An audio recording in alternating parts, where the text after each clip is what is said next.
Nos honra, como todos los jueves, tener aquí al maestro Alfonso Zárate. Él escribe, lo sabe usted, su columna Los usos del poder. La lee los jueves, hoy, en el periódico El Universal.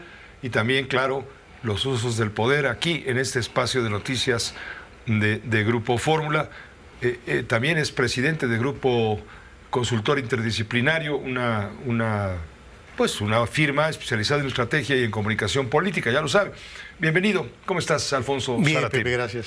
A ver, tema obispos. Vaya asunto. Estábamos describiendo una investigación del reportero Pablo Ferri del periódico El País. Claro, nos apoyamos, por supuesto, con la información de Grupo Fórmula, de nuestro corresponsal Ricardo Castillo, tratando de darle forma y fondo al tema de esta reunión de los obispos. Dice el presidente, me siento muy satisfecho de que lo intente la Iglesia, pero dice, el deber es del Estado mexicano. Sin embargo, el Estado mexicano no ha logrado todavía nada. El objetivo de que se haya dado a conocer esta reunión de los jefes de la Iglesia en Guerrero con los grupos criminales, ¿qué propósito tiene?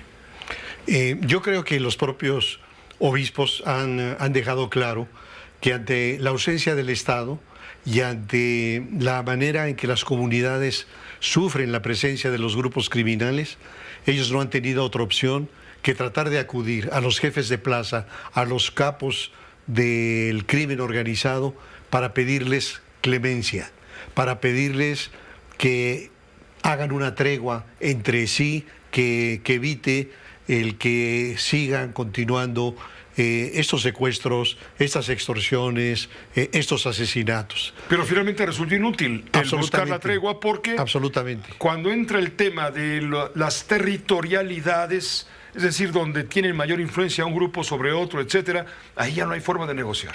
Sí, y yo creo además que resulta de una enorme ingenuidad para los obispos el pretender que pueden apelar a la buena conciencia de criminales que, como lo hemos sabido, alcanzan niveles de bestialidad que no conocíamos antes, que no solamente torturan, secuestran, sino destazan seres humanos. Y a ellos les quieren mover un poco el alto clero mexicano para decirles, tengan humanidad, sean conscientes, y obviamente no van a lograr absolutamente nada. Pero la Iglesia es un interlocutor válido. ¿Por qué? Porque sí, por delincuentes que sean, por pecadores que sean, son católicos, o digamos, muchos de ellos, la mayoría de ellos, tienen que ver también con los ritos eclesiásticos. Y sí, es una forma de hablar el mismo idioma. Sí, yo creo que, digamos, aquí un dato interesante también a considerar es que el Estado mexicano de la posrevolución fue un Estado profundamente anticlerical, lo cual se explica porque en la discusión en Querétaro, en la Plaza de la República, de la nueva Constitución, prevaleció el punto de vista de los diputados jacobinos que encabezaba Francisco J. Mújica y que era profundamente anticlerical, yo diría no antirreligioso, anticlerical.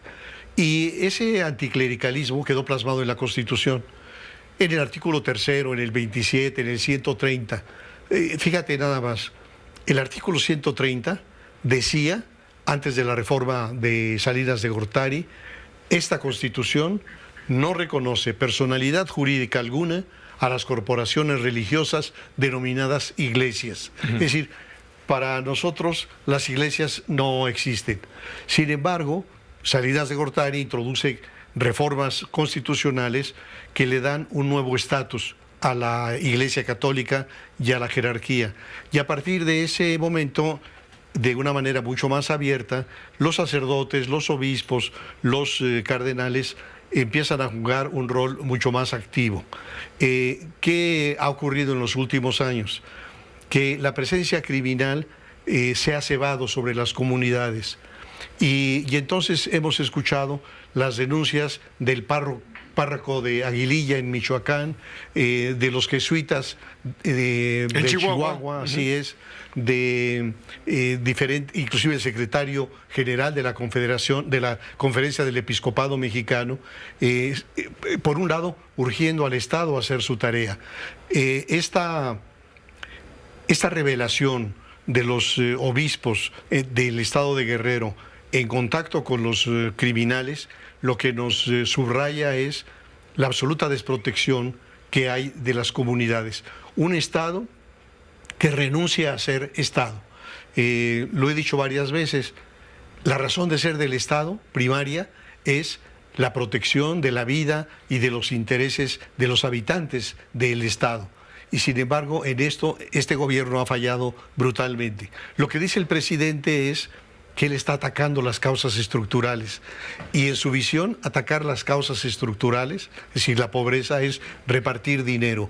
Si realmente este gobierno hubiera querido atacar las causas estructurales, habría planteado una infraestructura de calidad, educación de calidad, un buen sistema de salud, y desde luego todo esto habría generado condiciones para que se dieran inversiones que generaran empleos justamente remunerados. Esa es la manera, digamos, correcta de atender estos problemas estructurales, no nomás repartiendo dinero, Pepe. Dice Xóchitl Gálvez que es peligroso poner a la Iglesia a negociar con los criminales, contrario a lo que afirma el presidente de la República.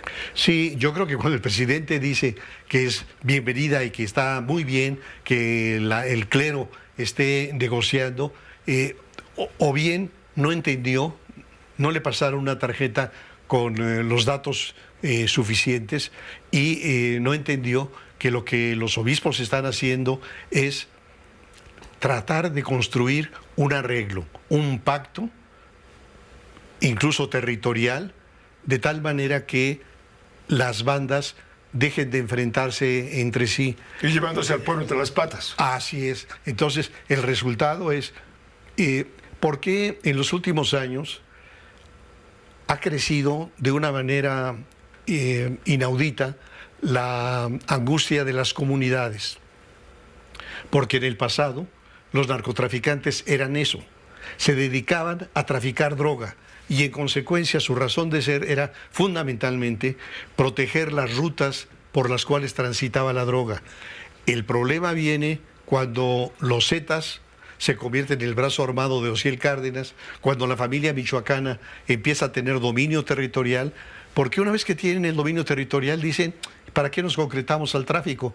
Si podemos extorsionar, si podemos secuestrar, si podemos hacer trata de personas, que hasta pueden ser más lucrativas que el narcotráfico. Entonces, ese cambio en la cultura del crimen organizado se convirtió en un factor perturbador que lastima brutalmente a las comunidades, que es lo que estamos viendo ahora. Y yo diría, en síntesis, que lo que ocurre en estos niveles de Guerrero, que está también en zonas de Michoacán, de Chiapas. De Chihuahua, etcétera, se reproduce en otra vertiente, en el tema de los transportistas. ¿Cuánto tiempo tienen los transportistas denunciando que los asaltan, que les roban los tractocamiones, que les roban la mercancía que llevan y que los asesinan? Y cuando se escucha a la secretaria de Gobernación hablar de que los ha atendido porque van 120 reuniones, eso de lo que nos habla es que esas reuniones significan lo mismo que la carabina de Ambrosio, que han pasado 120 reuniones y que no han tenido la capacidad para instrumentar medidas con los recursos tecnológicos que tienen, y que la Guardia Nacional solamente cumple un papel simbólico, escenográfico. Están por allí, pero no están para cumplir su responsabilidad, porque el presidente de la República les ordena no confrontar a los delincuentes. Entonces, todo esto nos configura un escenario muy perturbador, muy preocupante.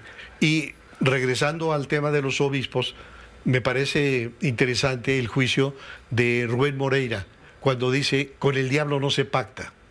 Yo creo que efectivamente los obispos se equivocan cuando quieren llegar a acuerdos con los criminales que son el mismísimo diablo. Ahí le estás dando la razón entonces a lo que plantea Xóchitl. Sí. Que es peligroso buscar ese tipo de diálogo. Así es, y el planteamiento de Xóchitl, por cierto, me parece muy interesante, y yo lo abordo en mi artículo del día de hoy, es que ella tiene que construir una propuesta que vaya entre la ausencia de Estado de Derecho de Andrés Manuel López Obrador y el exceso atrabiliario en violación de los derechos humanos de Bukele, el presidente de El Salvador. Tiene que haber una tercera vía que, respetando los derechos humanos y el Estado de Derecho, atienda realmente que es el gran tema para la sociedad mexicana. Muy de pasada, no quisiera dejarte ir sin abordar brevemente la lectura que das tú a la presencia tanto de Xóchitl Gálvez como de Claudia Sheinbaum en el día de hoy, de lo cual hablaremos con detalle más adelante, en el Vaticano con el Papa. Ahora resulta que el Papa ya les está dando bendición para la competencia por la presidencia de México, ¿o de qué se trata? ¿Están usando al Papa como bandera en un pueblo mayoritariamente católico? ¿Cómo lo estás leyendo? Sí, yo te decía hace un momento que Salinas logra en su periodo una serie de transformaciones formidables a la Constitución. Salinas toca lo que los constitucionalistas llaman principios políticos fundamentales. Y dentro de esos, particularmente los que tienen que ver con la relación del Estado con las iglesias. ¿Qué es lo que va a ocurrir a partir de esas reformas? Que de repente este Estado laico, en donde los servidores públicos mostraban ostensiblemente una distancia con todo lo que fuera religión, descubren que ya no van a ser censurados por reconocerse católicos, y entonces el look católico empieza a ser un argumento electoral. En eso estamos actualmente. Entonces, en el reconocimiento de una inmensa mayoría de la sociedad mexicana católica, las dos candidatas a la presidencia están buscando el beneplácito del Papa Francisco, porque saben que eso puede tener una correlación en el comportamiento electoral. Porque el Papa vende. Así es. Así decimos los de acá de abajo, ¿no? Sí, así es. Entonces, lo interesante en este caso es la rápida reacción del equipo de Claudia, que frente a la difusión de la visita de Xóchitl Gálvez, lo que hacen es construir una alternativa para decir: a nosotros también nos recibe el Papa. No sé si nos da la bendición, pero nos recibe también. Te agradezco mucho, por supuesto, como siempre, Alfonso, tu colaboración. Encantado, Pepe. Imperdible en este espacio. Te lo agradezco a ti. Que te vaya muy bien. Muy buenas noches, Oscar.